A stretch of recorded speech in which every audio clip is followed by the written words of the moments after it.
દેશની અંદર ઔદ્યોગિક વિકાસની સાથે રોજગાર નિર્માણ થાય એ ઉદ્દેશ સાથે ભારત સરકારે કેટલીક યોજનાઓ અમલમાં મૂકી છે. વિશેષ કરીને પ્રધાનમંત્રી વિકસિત ભારત રોજગાર યોજના. પ્રધાનમંત્રી વિકસિત ભારત રોજગાર યોજના અંતર્ગત દેશની અંદર કોઈ યુવાનને નવી નોકરી મળે, પ્રાઇવેટ નોકરી મળે, તો આવા પ્રાઇવેટ નોકરી જેમને મળી હોય એવા યુવાનને 15,000 રૂપિયા ભારત સરકાર દ્વારા પ્રધાનમંત્રી વિકસિત રોજગાર યોજના દ્વારા મળી રહે. અને જે લોકો રોજગારી આપે એટલે કે નોકરીદાતાને પણ કોઈ નવી નોકરીનું સર્જન કરે તો એમને 3,000 રૂપિયા પ્રતિ મહિને મળી રહે. એના માટે ભારત સરકાર દ્વારા 1 લાખ કરોડ રૂપિયાની યોજના જાહેર કરવામાં આવી છે.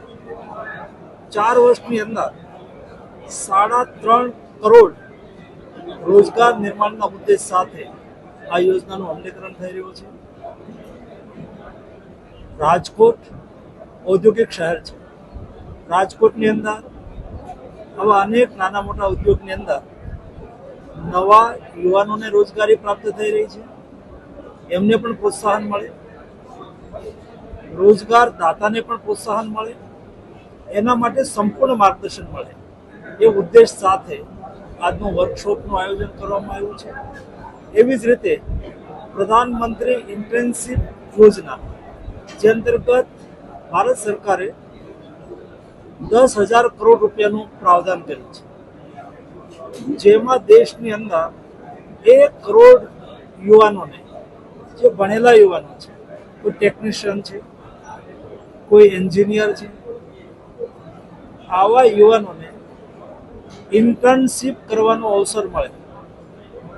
એના માટે જે યુવાન આવી ઇન્ટર્નશીપ માટે જોડાય એમને 10,000 થી 19,000 રૂપિયાની ઇન્ટર્નશીપ યોજનાનો લાભ મળી શકે.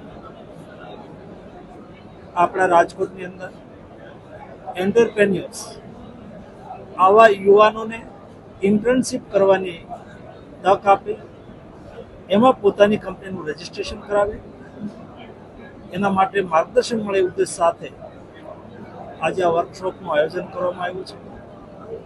હું એટલું ચોક્કસ કહીશ કે જે રીતે રાજકોટની અંદર ઔદ્યોગિક વિકાસ થઈ રહ્યો છે, દેશની અંદર સેમી સ્કિલ અને સ્કિલ યુથ મોટા પ્રમાણની અંદર સ્કિલ પ્રાપ્ત કરી રહ્યું છે, ત્યારે આવા યુવાનોને ઘર આંગણે જ રોજગારીની ઉપલબ્ધતા થાય બહુ આવશ્યક છે.